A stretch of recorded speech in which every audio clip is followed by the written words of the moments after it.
നവ്യ ഗർഭിണിയല്ലെന്നുള്ള കാര്യം എല്ലാവരുടെ മുമ്പിൽ വെച്ച് ജലജ തെളിയിക്കുകയാണ് കേട്ടോ. അതിനുശേഷം നയന ആ വീട് വിട്ട് ഇറങ്ങി പോകാൻ പോകുന്നുണ്ട്. എന്നാൽ മുത്തശ്ശന് പെട്ടെന്ന് വയ്യാതെയാവുന്നുണ്ട്. അങ്ങനെ മുത്തശ്ശൻ കുഴഞ്ഞു വീഴുകയാണ്. ഈ സമയത്ത് ജലജ പറയുന്നുണ്ട് ഇതൊക്കെ മുത്തശ്ശന്റെ വെറും അടവ് മാത്രമാണെന്ന് പറയുമ്പം ആദർശ് ദേഷ്യപ്പെടുകയാണ് കേട്ടോ. ഇനി മേലെ വേണ്ട മുത്തശ്ശനെ കുറിച്ചൊരു വാക്ക് പോലും പറഞ്ഞു പോകരുതെന്ന് പറയുന്നുണ്ട്. അങ്ങനെ ആദർശ് പറയാണ് മുത്തശ്ശന് ക്യാൻസർ ആണെന്നും ഇനി കുറച്ചുനാൾ കൂടി മാത്രമേ നമ്മുടെ കൂടെ കാണുള്ളൂ എന്നൊക്കെ പറയുന്നുണ്ട്. അപ്പോഴേക്കും മുത്തശ്ശൻ ആദർശിനെ വഴക്ക് പറയാണ് എന്തിനെല്ലാവരും പറഞ്ഞെന്നൊക്കെ ചോദിച്ചിട്ട്. അപ്പോഴേക്കും മുത്തശ്ശിയും മറ്റെല്ലാവരും അവിടെ പൊട്ടിക്കരയുന്നുണ്ട്. നയനിയാണെങ്കിലും അവിടെ പൊട്ടിക്കരയാണ്. ഈ സമയത്ത് ജലജ ഓഹോ ഇതിനു വേണ്ടി ഇങ്ങനെയൊക്കെ കാര്യമുണ്ടോ ഈശ്വര, ഇങ്ങനെ ഒന്നും എഴുതി തരാതെ പോയാല് മരിച്ചെങ്ങാനും പോയാൽ എനിക്കൊന്നും കിട്ടില്ലല്ലോ എന്നൊക്കെ ജലജ ഇങ്ങനെ ആലോചിക്കാണ്. അപ്പോഴേക്കും മുത്തശ്ശനെ പിടിച്ചുകൊണ്ട് എല്ലാരും അകത്ത് കൊണ്ട് ഇരുത്തുന്നു. അപ്പോഴേക്കും മുത്തശ്ശി ചോദിക്കാണ് എങ്കിലും എന്നോടൊരു വാക്കെങ്കിലും പറയായിരുന്നില്ലേ, എനിക്കിന്ന് സഹിക്കാൻ വയ്യന്റെ കൃഷ്ണ എന്നും പറഞ്ഞിട്ട് മുത്തശ്ശിക്ക് അറിയാണ്. മുത്തശ്ശൻ പറയുന്നുണ്ട് കണ്ടില്ലേ, ഇതുകൊണ്ടാ ആരോടും ഒന്നും പറയണ്ടെന്ന് ഞാൻ പറഞ്ഞിരുന്നത്. ഇതൊക്കെ ദൈവം വരുത്തുന്ന അസുഖമല്ലേ, അതൊക്കെ അതിന്റെ വഴിക്കങ്ങ് പോട്ടെ എന്ന് മുത്തശ്ശൻ പറയാണ്. അപ്പോഴേക്കും ജയൻ പറയുന്നുണ്ട് ഇല്ല, ആരും വിഷമിക്കണ്ട, അമേരിക്കയിൽ നിന്ന് ഒരു ഡോക്ടർ വരുന്നുണ്ട്, അദ്ദേഹം ഇതിന്റെയൊക്കെ സ്പെഷ്യലിസ്റ്റാ.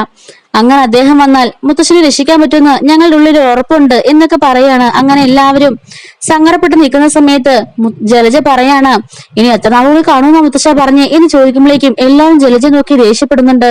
അപ്പോഴേക്കും മുത്തശ്ശൻ പറയാണ് എന്താ ജലജ, ഞാൻ പോയിട്ട് വേണമല്ലേ സ്വത്തുക്കളൊക്കെ എഴുതിയെടുക്കാനും ചോദിക്കുമ്പോൾ അതുകൊണ്ടല്ല അച്ഛൻ ഞാൻ അങ്ങനൊന്നുമല്ല ഉദ്ദേശിച്ചത് പറയുമ്പോൾ മനസ്സിലായി, എനിക്കെല്ലാം മനസ്സിലാവുന്നുണ്ട്, എല്ലാവരും പെരുമാറ്റ സ്വഭാവങ്ങളും എല്ലാവരും കള്ളത്തരങ്ങളും വഞ്ചനയും എല്ലാം മനസ്സിലാവുന്നുണ്ട് എന്നൊക്കെ പറയാണ്. അപ്പോഴേക്കും നയന വന്നിട്ട് പറയാണ് മുത്തശ്ശ എന്നോട് ക്ഷമിക്കണം, ഒന്നും ഞാൻ അറിഞ്ഞോണ്ടല്ല. ചേച്ചി ആത്മഹത്യ ചെയ്യുമെന്ന് പറഞ്ഞ് കഴുത്തിൽ കത്തിയും വെച്ച് എന്റെ മുമ്പിൽ നിൽക്കുമ്പോ ഞാൻ എങ്ങനെ ഒന്ന് പറയും. മുത്തശ്ശൻ പറ, പലതവണയായിട്ട് പലരോടും ഞാൻ പറയാൻ ശ്രമിച്ചതാ, അപ്പോഴൊക്കെ ചേച്ചി ഒന്ന് ഇടങ്കോലിടുകയായിരുന്നു, അതുകൊണ്ടൊന്ന് പറയാൻ സാധിച്ചത്. അഭി ചേച്ചിയുടെ കഴുത്തിൽ താലി വെക്കുന്ന ആ ഒരു ഘട്ടത്തിലാണ് ഞാൻ അറിഞ്ഞത് ചേച്ചി ഗർഭിണിയല്ലെന്നുള്ള കാര്യം. അത് പറയാനൊക്കെ ഞാൻ മണ്ഡപത്തിലേക്ക് ഓടി വന്നപ്പോഴേക്കും ചേച്ചിയുടെ കഴുത്തിൽ അഭി താലി കെട്ടിയിരുന്നു, എനിക്ക് ആരോടൊന്നും പറയാൻ സാധിച്ചില്ല എന്ന് നയന പറയാണ്. എനിക്ക് എന്റെ മോളുടെ ഒരു ദേഷ്യമില്ല എന്ന് പറയുന്നുണ്ട്. അപ്പോഴേക്കും അഭി പറയാണ് പറ്റില്ല, നവ്യയും നയനയും ഈ നിമിഷോട് ഇറങ്ങിപ്പോണെന്ന് പറഞ്ഞിട്ട് നവ്യയുടെ കയ്യിൽ പിടിച്ചിട്ട് പറയാണ് ഇറങ്ങിപ്പോടി, നീ ഒറ്റയൊരുത്തിയാ ഈ കുടുംബം ഇതുപോലെ നശിപ്പിച്ചത് എന്നൊക്കെ പറയാണ്. നീ ഒരുത്തി ആദർശനെ കണ്ടില്ലായിരുന്നെങ്കിൽ, അന്ന് ആ ഒരു വിവാഹ ഉറപ്പിൽ നടന്നില്ലായിരുന്നെങ്കിൽ ഇപ്പൊ നീയും നിന്റെ അനിയത്തിയും ഇവിടെ കാണില്ലായിരുന്നു. ഏതെങ്കിലും നല്ല കുടുംബത്തിലെ രണ്ടുപേർ ഈ കുടുംബത്തിലേക്ക് വന്ന് കയറിയേനെ, ഈ കുടുംബം ഇതുപോലെ നശിച്ചു പോവില്ലായിരുന്നു എന്നൊക്കെ അഭി പറയുമ്പോഴേക്കും നവ്യ പറയാണ് ഞാനതിന് ഇറങ്ങിപ്പോണം.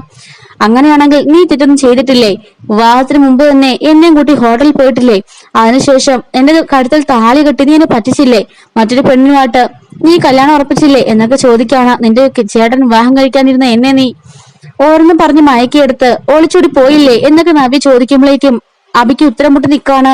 ജലജ പറയുന്നു അതോടി എല്ലാവരും ഞങ്ങളുടെ തലയിലേക്ക് കൊണ്ടിട്, അതാണല്ലോ നിന്റെ ഉദ്ദേശം എന്നൊക്കെ പറയാണ്. അപ്പോഴേക്കും നവ്യ പറയുന്നു എനിക്ക് അങ്ങനെ യാതൊരു ഉദ്ദേശവുമില്ല, ഞാൻ എനിക്ക് പറയാനുള്ളത് പറഞ്ഞു കഴിഞ്ഞു, ഞാൻ എന്തായാലും ഇവിടെ വിട്ട് പോവില്ല എന്ന് പറയുമ്പോഴേക്കും അബി പറയാണ് നീ പോണം, നീ ഇവിടെ നിൽക്കാൻ പാടില്ല, നീ ഇവിടെ ഇറങ്ങി പോയേ പറ്റുള്ളൂ എന്ന് പറയുമ്പം നവ്യ പറയാണ് അങ്കിളിനെ ഇറക്കി വിട്ട് നോക്ക്, ഇപ്പൊ തന്നെ ഈ വീട്ടുമുറ്റത്ത് പത്രക്കാരും പോലീസുകാരും നിരന്നു വരും, ഞാൻ വനിതാ കോടതിയിൽ കൊണ്ട് കേസ് കൊടുക്കും, എന്നെ നിങ്ങളും നിങ്ങളുടെ അമ്മയും കൂടിയിട്ട് സ്ത്രീധനത്തിന്റെ പേരിൽ ഉപദ്രവിക്കുകയാണെന്നും എന്നോട്ട് ശിക്ഷിക്കുകയാണെന്നും എന്നെ വീട്ടിൽ അടച്ചിറക്കി വിട്ടെന്ന് പറഞ്ഞ് ഞാനൊരു കേസ് കൊണ്ട് കൊടുത്താലുണ്ടല്ലോ നിങ്ങളെല്ലാം ഇരുമ്പഴിക്കുള്ളില്ല എന്നൊക്കെ പറയും. ഇത് കേൾക്കുമ്പോഴേക്കും ആദർശം ഞെട്ടിപ്പോവാണ്. നവ്യ നീ എന്തൊക്കെയാ പറഞ്ഞു ചോദിക്കുമ്പോൾ അതെ ഞാൻ പറഞ്ഞ സത്യം തന്നെയാ, എന്നെ ഇവിടെ നാലെങ്കിലും ഇറക്കിയിട്ടാല് ആ സെക്കൻഡ് ഞാൻ പോയിട്ട് കേസ് കൊടുക്കുമെന്ന് പറയുന്നു.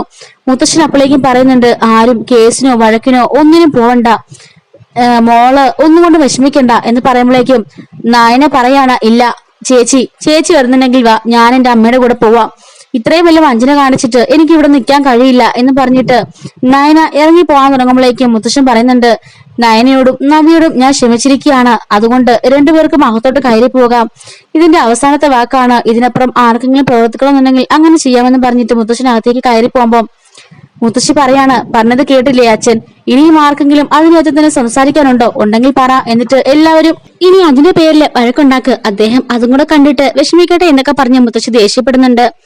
അപ്പോഴേക്കും ഒന്നും പറയാനില്ലാതെ എല്ലാവരും പല വഴിക്കായിട്ട് പോവാണ്. ഈ സമയത്ത് നയന അമ്മയുടെ കൈ പിടിച്ച് പറയുന്നുണ്ട് അമ്മേ ഞാൻ അമ്മയുടെ കൂടെ വരിക, എനിക്കിവിടെ നിൽക്കാൻ താല്പര്യമില്ല, ഇത്ര തെറ്റ് ചെയ്തിട്ടും ഞാൻ എങ്ങനെ ഇനി അങ്ങോട്ടേക്ക് വരുമെന്ന് പറയുമ്പോ അമ്മ പറയുന്നുണ്ട് മോളെ മുത്തശ്ശൻ തന്നെ എല്ലാം പറഞ്ഞില്ലേ, അതുകൊണ്ട് മോളോട് തൽക്കാലം പിടിച്ചു നിൽക്ക്, മോള് പോയ പുറകെ തന്നെ മുത്തശ്ശൻ കുഴഞ്ഞു വീണത് കണ്ടില്ലേ, ആ മനസ്സിൽ അത്രത്തോളം മോളുടെ സ്നേഹമുണ്ട്, മറ്റാർക്ക് വേണ്ടിയല്ലെങ്കിലും ആ അച്ഛനെ പരിചയത്തെ സ്നേഹിച്ചും മോളിവിടെ നിൽക്കണം എന്നും പറഞ്ഞിട്ട് കനകം നയനെ കുറെ ഉപദേശിക്കുന്നുണ്ട് കേട്ടോ.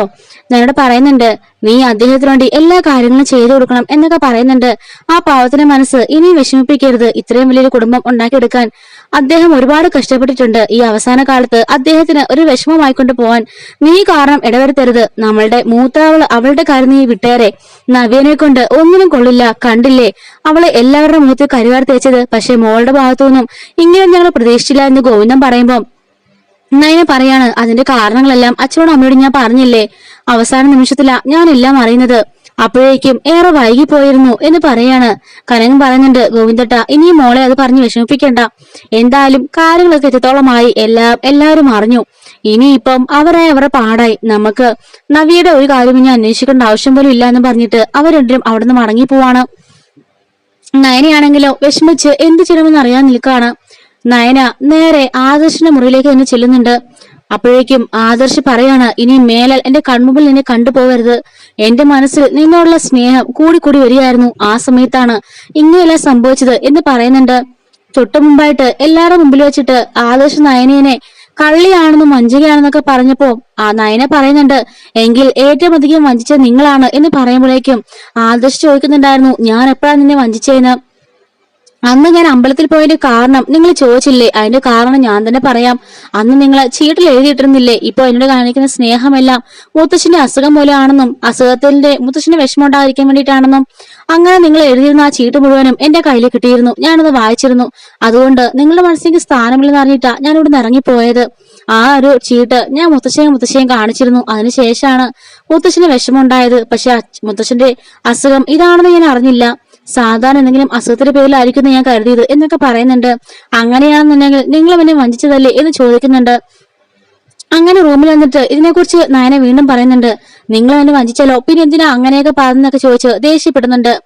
ആദർശി പറയാണ്, ഞാൻ ചെയ്തതുപോലാണോ നീ ചെയ്തതെന്ന് പറയുമ്പോ നയന പറയാണ്, നിങ്ങളുടെ തെറ്റിന്റെ ആഴം നിങ്ങൾക്ക് എത്രത്തോളം ഉണ്ടോ അതുപോലെ തന്നെയാണ് എന്റെ കാര്യത്തിലും നിങ്ങൾ എന്നോട് ചെയ്തത് വലിയ മഹാപാപം തന്നെയാണ്. ഒരിക്കലും പുറക്കാൻ പറ്റാത്ത പാപം അത് തന്നെയാണല്ലോ ഞാൻ നിങ്ങളോട് ചെയ്തത് എന്ന് പറയുന്നുണ്ട്. ഓഹോ, അപ്പൊ എല്ലാം സമാസമമായെന്നാണോ നീ പറഞ്ഞു വരുന്നതെന്ന് പറയുമ്പോൾ ഞാൻ അങ്ങനെയൊന്നും ഉദ്ദേശിച്ചില്ല എന്ന് നയന പറയുന്നുണ്ട്. വേണ്ട, എനിക്കൊന്നും കേൾക്കണ്ട, ദയവ് ചെയ്ത് നീ എന്റെ മുറിന്ന് ഇറങ്ങിപ്പോ എന്ന് പറയുമ്പോഴേക്കും നയന നിങ്ങളുടെ മനസ്സ് നയനെ പറിച്ചറിയാണെന്ന് ചോദിക്കുമ്പോൾ ആദർശി പറയുന്നുണ്ട്, ഇപ്പൊ നീ ഇവിടെ നിന്ന് ഇറങ്ങിപ്പോയെന്നുണ്ടെങ്കിൽ ഇനി ഞാൻ ഈ മുറിയിലേക്കൊന്നല്ല ഈ വീട്ടിലേക്ക് പോലും കയറില്ല എന്ന് ആദർശി പറയുമ്പോഴേക്കും നയന ആ മുറിയിൽ നിന്നും ഇറങ്ങി പോകുന്നുണ്ട് കേട്ടോ.